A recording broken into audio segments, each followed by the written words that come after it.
Welcome into Locked On Knicks. Alex Wolf here, joined by a very special guest today. I have Drew Steele with me, who you might know as Scooter Toots on Twitter, and we are breaking down the Knicks 120-107 win over the Timberwolves on the road. Julius Randle, absolutely en fuego to begin the game from three, ends with 31 points to end the game. But Drew is maybe not super impressed with Julius Randle's game.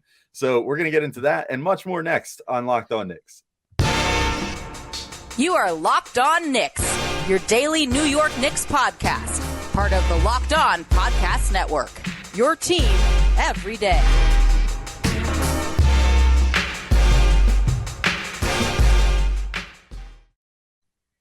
All right, welcome in to Locked On Knicks. Today's episode is brought to you by SweatBlock. If you or someone you love is experiencing embarrassing sweat or odor, that's me. It's not someone I love. Try SweatBlock. I'm sweating right now. Save 20% with promo code Locked On at sweatblock.com. Also available on Amazon. We also want to thank you guys for making Locked On Knicks your first listen today and every day, whether you're checking us out on your favorite podcast platform or taking in the sights and sounds on YouTube. We appreciate you making us part of your daily routine. I am Alex Wolf. I'm editor-in-chief of Knicks Site The Strickland, which you can find at thestrick.land. And I am joined by the fantastic Drew Steele, whose words you might sometimes find on thestrick.land and who you might find saying words on Twitter at Scooter Toots. Drew, Mr. Toots, how are you doing on this fine evening? How are you? Okay, wait, I'm just going to lead right into it. We don't need the pleasantries. People want to hear. I teased it in the tease here. I don't care how you're doing. I just want to know what you feel about this. Julius Randle has 31 points, shoots 9 of 15, 8 of 13 from three in this game, 5 of 6 from the free throw line, keeps up the amazing free throw shooting, plays some small ball, a little iffy on the turnover to assist, ratio, whatever. But ultimately, I thought a pretty good game from Julius. But like we were talking before the show, and you're like, No. I didn't love it. No, And I was like, I didn't like it. I didn't like any of it. Tell me why. So he wasn't playing defense at all. He was just bullshitting around.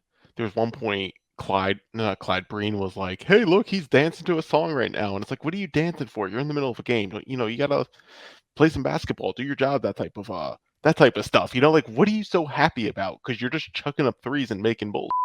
Oh. Yeah, so it wasn't good. I didn't enjoy the shooting. I thought his shot selection was not good. Yeah, I thought it. I mean, I'm sort of with you in that I think it deteriorated a bit in the second half. I thought in the first half, I thought he was smart to take those shots. Now, would he have been smart to keep taking those shots had they not been going in? That's a answer to a question that we'll never know because, like, they went in on during this game, and I don't know. Like, I do think that he has shown at least enough self-restraint to not take like 13 threes this year. If he doesn't have it going, he might still pop like 5 or 6 and go like 1 of 5, 1 of 6, something like that. But he clearly felt that he had it going early in this game. So I didn't really fault his first half. So, takes. When you're playing basketball and there's always like one guy who you're perfectly fine letting him shoot. And Right. if he beats you, and you're totally fine with it. That's Julius Randle on the Knicks. The Timberwolves, I don't think really respect him shooting. They weren't really closing out hard. It's like, go ahead, man, make the shot. And it's like, oh, he made the shot. I think everyone in sports kind of does that to some capacity when they're playing. They allow certain things to happen when they're on the court, and the Timberwolves were perfectly fine allowing Julius Randle to shoot. So that's why it's like, great, man, you made your open threes. Yeah, but I mean, I think that's a plus though. Like, think about this. Like, if that starts turning into like, if he can just make the open ones, then all of a sudden that turns into respect, and like he can end up like Obi Toppin, where even if he doesn't have it going any given night, like I think teams really respect Obi from three now. Yeah, like, so I love the optimism. I love the positivity going on with it, but we've seen Julius Randle be completely unstable now for 3+ years. At this point, we don't know what we get. We don't know what we get from him, and that level of uncertainty just always makes me uneasy on a night-to-night basis. I can't do it. It's just I'm just way too uncomfortable with who I'm getting on the court. And even in a night where he is hyper efficient from three, he had 5 turnovers, and some of them were pretty bad. He had like a bullet pass to Cam Reddish, who it was just a terrible pass, and it was barely on camera if you were watching the MSG stream. it was just stuff. I don't know. There's just stuff I didn't like. The whole thing. There was just so much.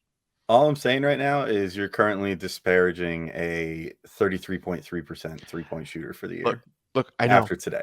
Look, I get it. I know. No, I'm just busting. But no, but like I do get it. Like I know I'm coming off as the hater, but like I didn't like the game. I felt like he's had better games this season, even though this was his most efficient one. Yeah, this game did in a weird way sort of remind me. Like, do you remember there was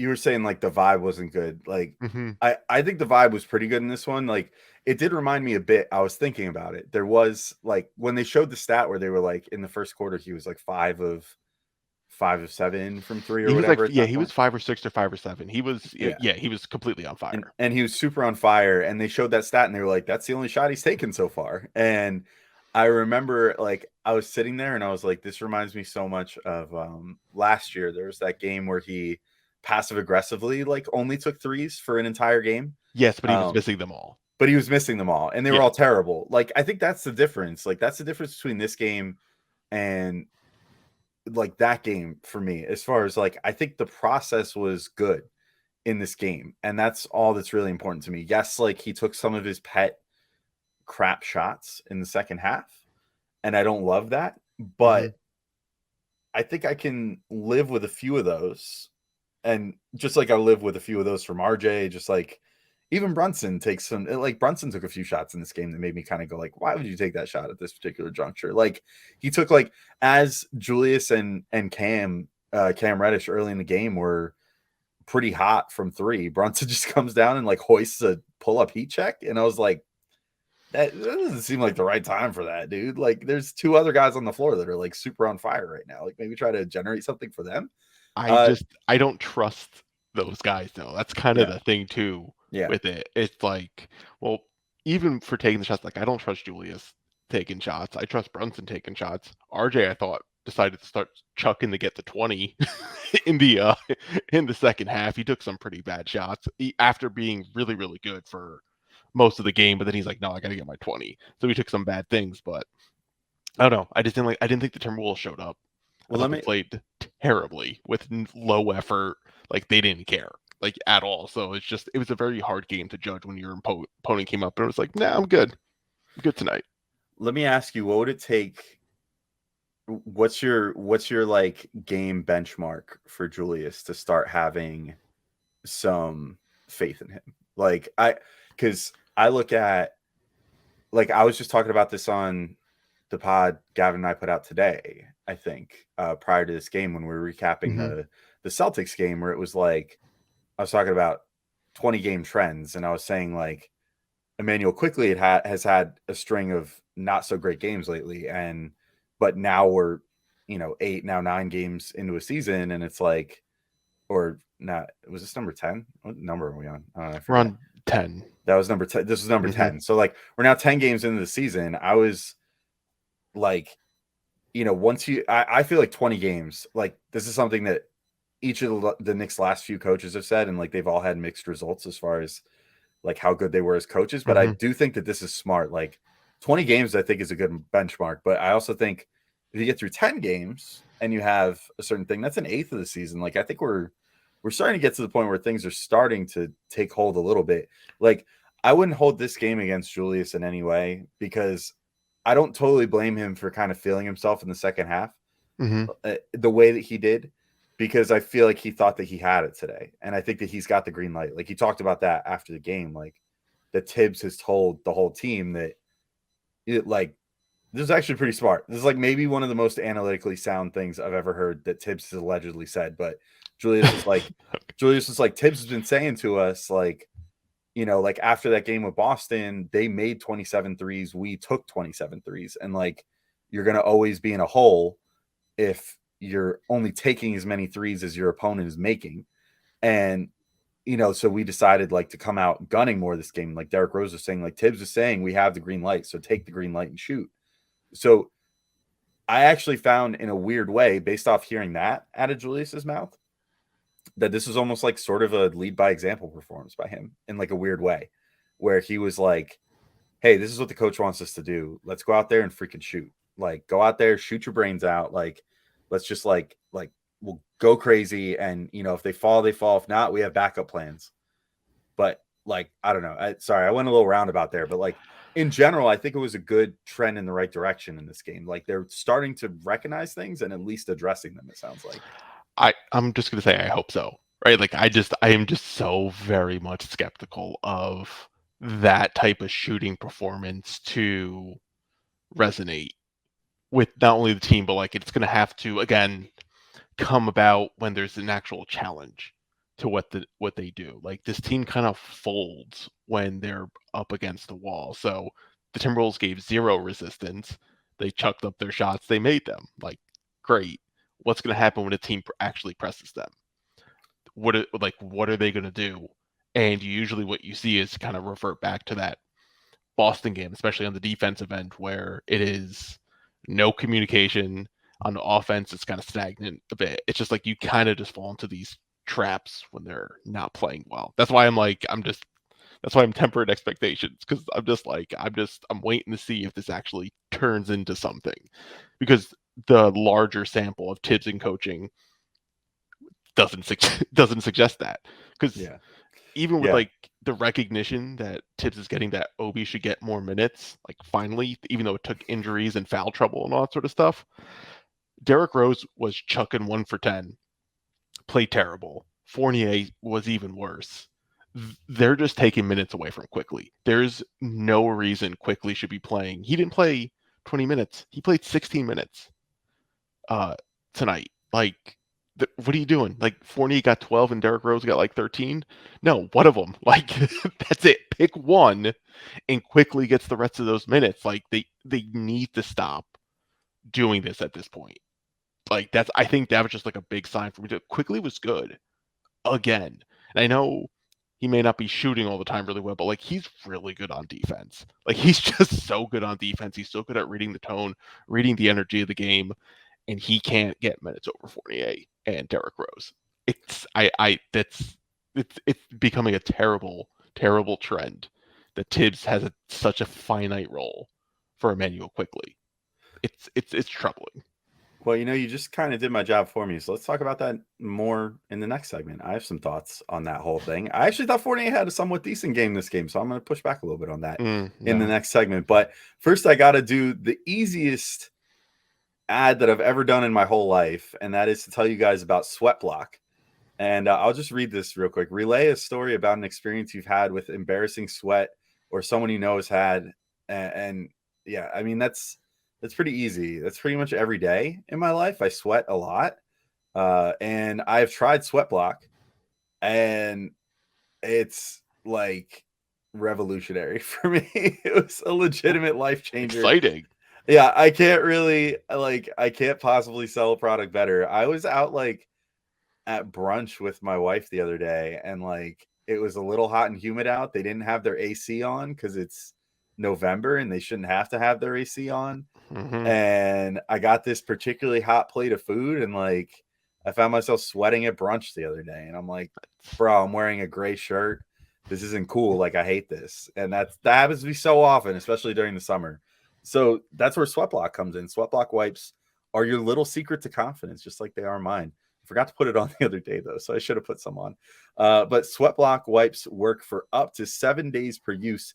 You can apply them on a Sunday, and you will stay dry all week. It really is simple. It's kind of wild, actually. You put the SweatBlock on wherever you don't want to sweat before you go to bed, and then you wake up and you shower and you just like wash it off, and then boom, you're sweat free for a week. It's pretty awesome. So if you or someone you love is experiencing embarrassing sweat or odor, try SweatBlock. You can save 20% with promo code Locked On at sweatblock.com, or it's also available on Amazon. All right, so we're back to keep talking about the Knicks. This win over the Timberwolves, which apparently depressed Drew beyond belief. Yeah, I'm down. I'm just gonna, just walk in the traffic now.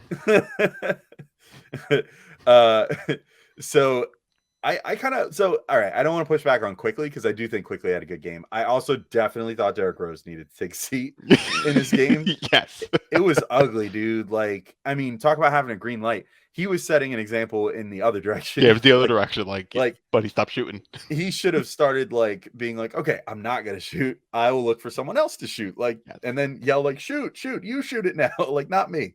It was not pretty for him. He did not have his best stuff in this game. Fournier, though, I thought was pretty good. Like, he didn't score much. Like, his only points were on a kind of nice little floater that he had in the first half. But I thought that in his minutes, like, he actually brought some pretty good energy on defense, like, which was unexpected.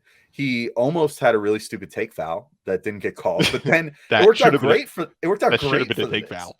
It should have, but it worked out awesome for the Knicks because then it got Chris Finch super pissed off. I'm not complaining. Listen, when the Knicks finally get like a break with the calls, yeah, like I don't care. Like I'm just so thrilled because there's so many. How many times have we watched games and there is no breaks? We're like, of course they're gonna call it a flagrant. Of course they're gonna go. It's like there's no breaks. So yeah, for the refs to keep up and messing up and getting Chris Finch very agitated for very valid reasons did make my night. That was very amusing. Yeah, that particular sequence was like hilarious because Fournier definitely take fouled. I think it was Kyle Anderson, and then they're like, nope, not a take foul, and like didn't even look at it. They have didn't even look at it. They have like carte blanche to look those over whenever they want, and they were just like, nah, it's good. And then Chris Finch was like, what the hell, and like freaked out, got a technical because then 3 seconds later, the Knicks went down, or sorry, the Timberwolves went down and went up for a shot or whatever. Obi grabs a rebound and goes to start going, and Naz Reid like lightly grabbed his arm, and then they're like take foul. And they were like hadn't even started the fast break yet. No, it was great because both Obi and IQ were like, that's a take foul, right? That's and then they called it, and then Chris Finch just freaked out. So then the Knicks got 2 free throws and possession. It was just a glorious little exchange. It was it really made my night. Poor Chris Finch. I would have lost it too. Oh, I would have too. I mean, but that just Breen even talked about it. He's like, how perfect were those circumstances in terms of like for the Knicks, like to make Chris Finch that angry.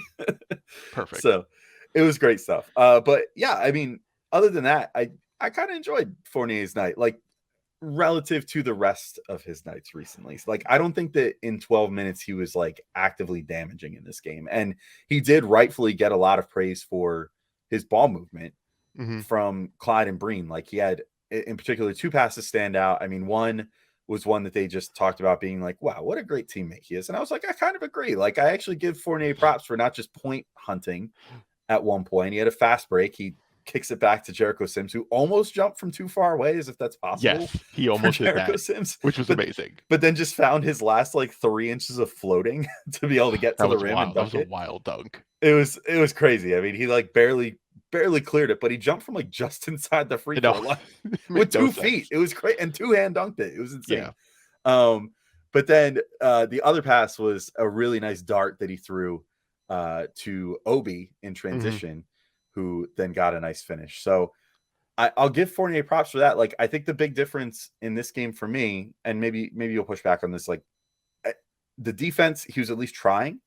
It wasn't like being an active weak link. But then the other thing was, my biggest complaint with him recently is he's been head down all the time. Like, he gets the ball and he's a ball stopper. Like, and he's trying to be like James Harden or something, like, and just like ISO and like dribble the air out of the ball.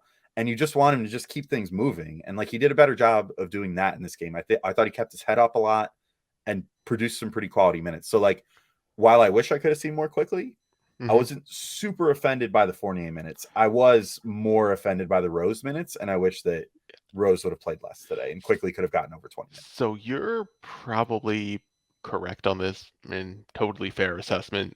I'm just going to make it very clear for me. He had 1 turnover. Fournier did. That was a terrible pass that led to an easy 2 points. I think it was Edwards got the steal. And that was really bad. Yeah, I remember that. That's literally all I remember. Yeah. from the game. Like, I don't remember any, like, you're talking about the passing and stuff, and I'm like, oh yeah, he did do that. Oh yeah, he did do that. Like, it's the 1 turnover just stands in my mind, and I'm being just like, that's the carte blanche. Like, it's that. It's only that, and I'm just like, no, I can't do it. I can't do it. Drew, this is just proof that like this just shows what having to talk about the Knicks on a daily basis does to a human mind. Like Yeah, I can only see the good stuff now because like otherwise if I don't talk about the good stuff, my head explodes. yeah, exactly. That's what I'm saying. It's just like, what did I take? One turnover. One turnover is the only thing that stood out, and it's just no, it's bad for you. It's bad for your mental health. Yeah, exactly. Look at the bright side. Look at Julius Randle's makes, not the crap he took later. I'm looking at all the attempts. His terrible, not so good attempts. All right. Well, that's fair enough. But Drew, I think I have a thing that we can both agree on is fun to think about. And that's going to be a little something that relates to betonline.net here. So first I'll just say betonline.net is your number one source for sports betting info, stats, news, and analysis. You can get the latest odds and trends for every professional and amateur league out there, from football to basketball to soccer and esports. They've got them all at betonline.net. And if you love sports podcasts, you can find those at BetOnline as well. Maybe even Locked On Knicks. I don't know.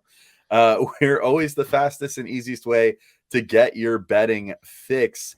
Well, let me tell you something fun, Drew. Let me get your opinion on this one. We'll see what you would bet on this. Some new odds from BetOnline. Will Kevin Durant and Kyrie Irving be on the Nets the whole season? Yes, minus 200. No, plus 150. If you're a betting man, what would you bet on that? I don't know what plus or minus means, but I'm taking minus 200 means you make less money. Plus 150 to say that they won't both be on the team. Oh yeah, no, I was going to say they're not making the team. They're not going to be on the same. They're not going to end the season. There you go. Yeah, whatever it is. I don't care what the odds are.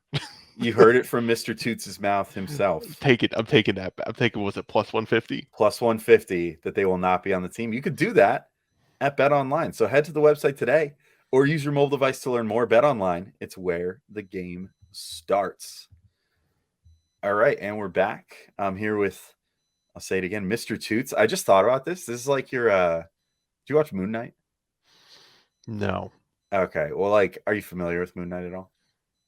Oscar Isaac's in it. Okay, so he's like, so the way that it works is he's got like DID, dissociative identity disorder, and so he's got like multiple personalities, and so the one personality is like the like super awesome like secret agent that turns into regular Moon Knight, but then he's got this other persona that's just like an everyman, and he turns into Mr. Knight, which is like at one point.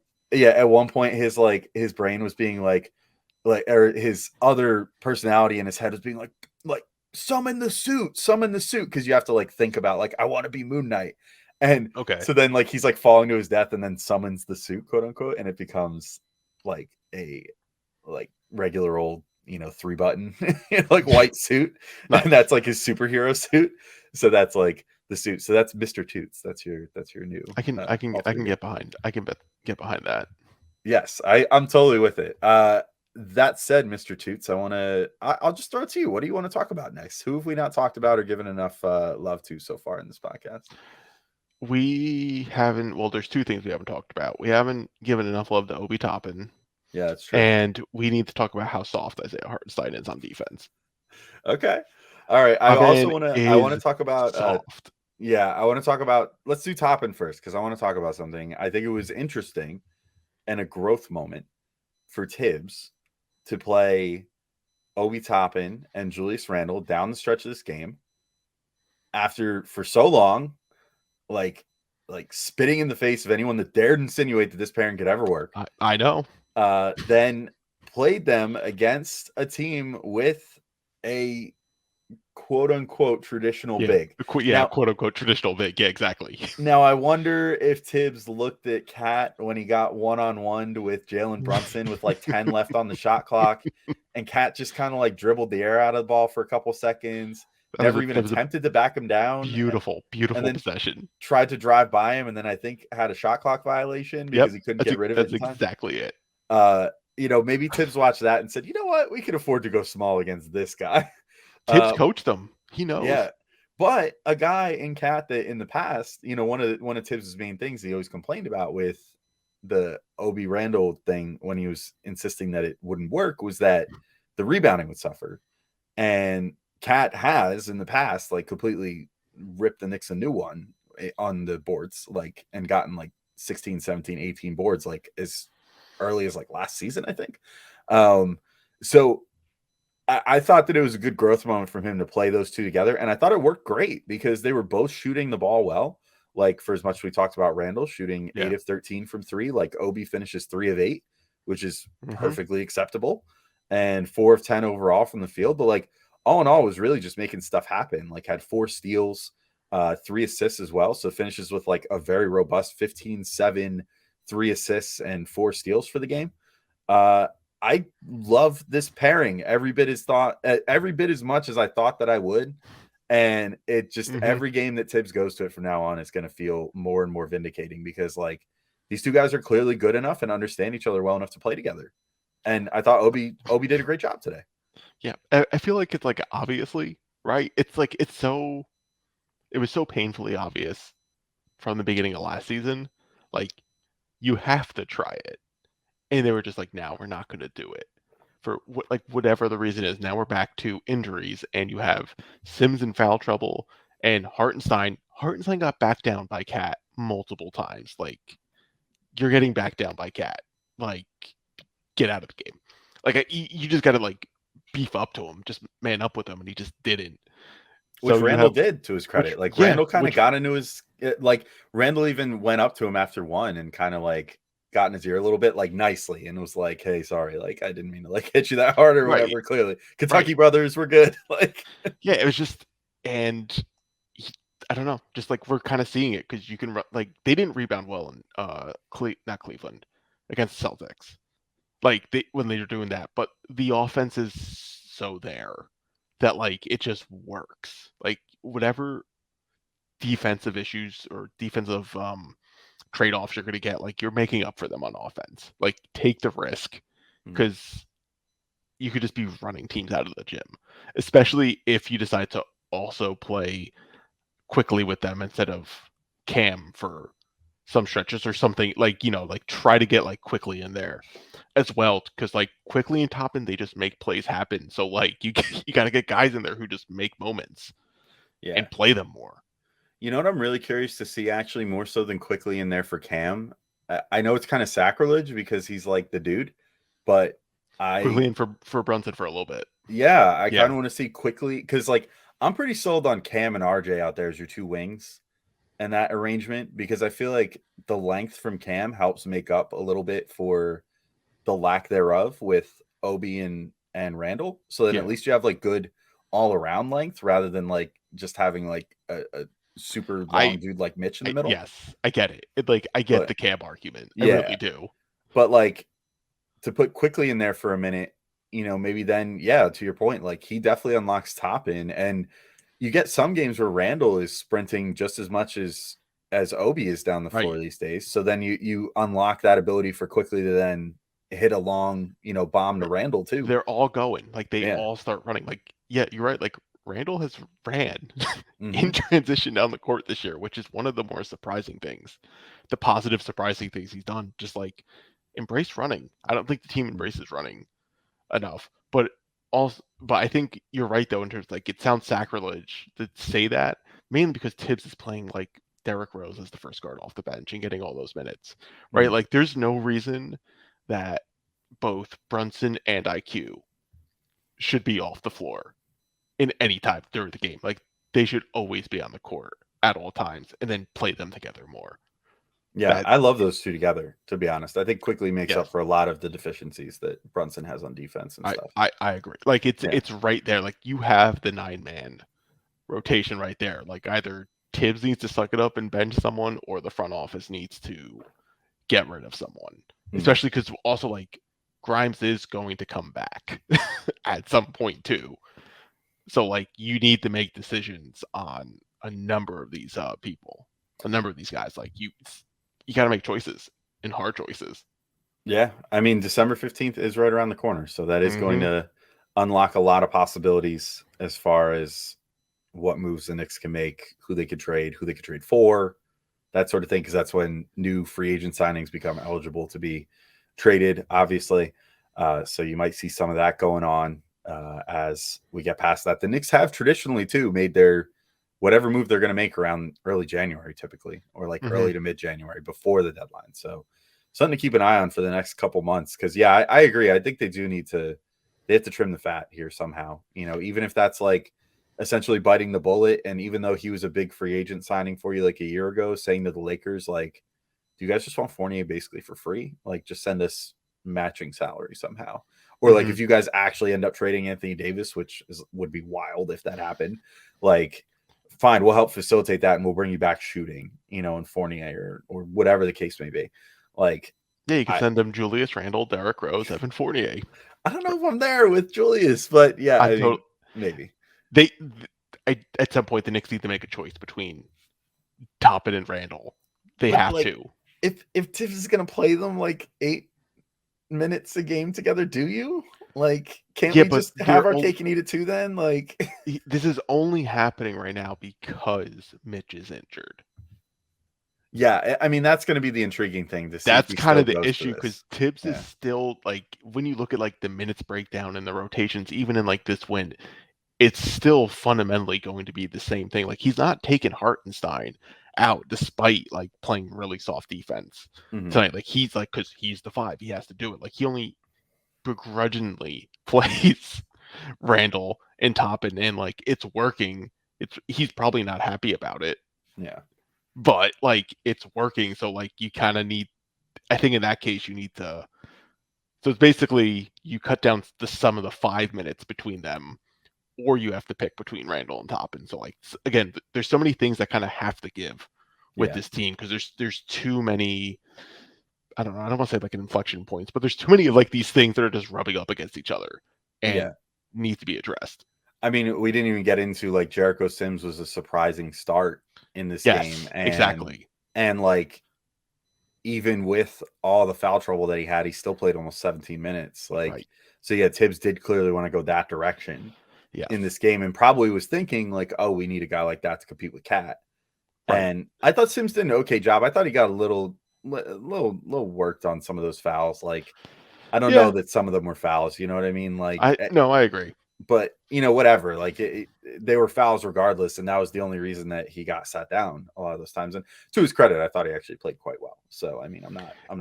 Remember last year when McBride started instead of Quickly when like everyone was like injured? The Houston game. Yeah. Right. And you're just like, Tibbs, like, and we're just like, what are you doing? Tibbs, like, he's so set on what the role is instead of like deviating from the game plan or deviating from the, like, he has his set roles, his set pieces, his set defined types, and it's just like you have to fit into that. And if you're injured, like he's not flexible. Yeah. And I think you saw it again tonight, the inflexibility, but it happened in a win, which is a good thing. I do think there will be a point when Mitch comes back where he'll still be going to Toppin and Randle a little bit, but he will be looking at the very first opportunity, just like the beginning of last year. He'll be looking for the very first opportunity to completely pull the plug on the experiment. Yes, exactly. And be like, nope, I'm done with it. Like, oh, see, they had 3 minutes and Obi airballed a 3. Can't do it anymore. And that's going to be like his that's what I'm saying. That's why we got to be careful and temper our expectations, because like this is Tom Thibodeau we're talking about, a man who doesn't deviate. So like we just really need to be careful. Well, just like with players, he needs a big sample size. It's like he's got a small sample size right now, and it's very context dependent. Right. And he needs a bigger sample size. Yeah, because when you zoom out of the current larger sample size, you're like, well, he's not that guy. Yeah, exactly. All right, I want to give as we start wrapping up here, I do want to give my last shout out to Jalen Brunson, who I just said should be benched for Emmanuel Quickly for a little stretch, just so I can see what something looks like. But he had an awesome game, like 23 points, 8 assists, shot 9 of 14, 2 of 5 for 3. I have 2 notes on him. One, not super related to his play. These are the things that stuck out to me. One, can we get this guy some new shoes? Like, he slid like 5 times. And I was like, oh my God. A couple of times. Yeah. Yeah. His ankle or his knee is going to like blow out on something like that. And I could see he was wearing like what I think lately has been like his favorite pair of Kobe's. And they're definitely like retros. And I want to be like, dude, let me see the soles of those. Like, is your tread pattern still good? Like, you think they're like actual like 2014 type Kobe's? I mean, there definitely are, but they're He probably bought him off like StockX or something. No, Like, I just like the idea that like it's like he's his had them pair. from like like 6-7 years. Like I can't shake them. I can't give them It's up. like his like Mike shoes. He's Yes, just like, exactly. these got me my new contract. Yeah, and it's like, no, man, you gotta get new sneakers. But like he was slipping and sliding everywhere. It made me Yeah. very nervous. Like he felt. I kept being like, do they need to like mop the floor? But then other players would be standing in the same spot and nothing would No, happen. he was just slipping like the transition bucket. Yeah. He just fell. Yeah. And there was another one too where he was like on the sideline, and then all of a sudden just like, Yes, whoop, like he his was foot like on just like like the went out right from side. under. Yeah, he was like on the right side. So I don't know. Yeah. You're right. There was another time he just slipped. Bizarre. Anyway, the other note that I wanted to make, and this is becoming a consistent theme with him, is that he like once a game gets in like a pissing match with someone, or as they would say on Bob's Burgers, a peeing race. Gets in a peeing race with somebody. And today it was Anthony Edwards, and Anthony Edwards just did not have it in the first half. No. And Brunson was just like, I'm gonna work you like to death. Yeah. But then even when Edwards started figuring it out in the second half, Brunson still was like, oh, no. Like, I got to take it to him. And he did. And like continued scoring points on him. It was glorious. And I loved that like every single game, he takes like a personal vendetta, like a hit out on some guy on the other team, be like, I'm going to break you mentally like this game. And that's just what's going to happen. I felt like Ant was talking. Oh, he definitely was.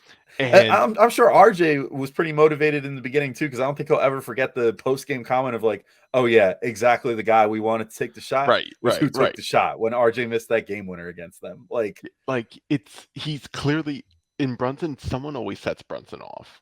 That's what it always comes off as. Like someone sets him off. And so he does like his thing. And it always works. It's very amusing. The Knicks haven't had a point guard like that.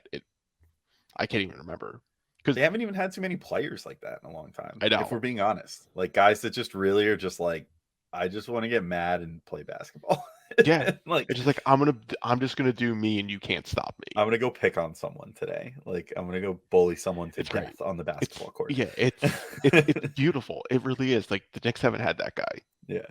Who actually execute their game. It's great.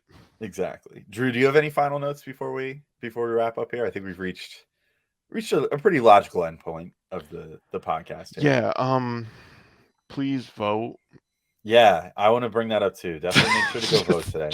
Stop listening to us and go vote. Yeah, we're I'm specifically not going to tell you who to vote for or whatever, but just go vote today. It's very important. There's a reason that the NBA made a zillion games on a Monday night and had every single team play, and that was to try to get your attention to go vote and look at players wearing shirts that say vote and everything else. It's not just your civic duty anymore. It's kind of something that you really have to do if you want to shape what your life is going to look like, not even over the next 2 years or 4 years or 6 years, but potentially for your next 30, 40, 50 years of your life. So go vote today. At this point now.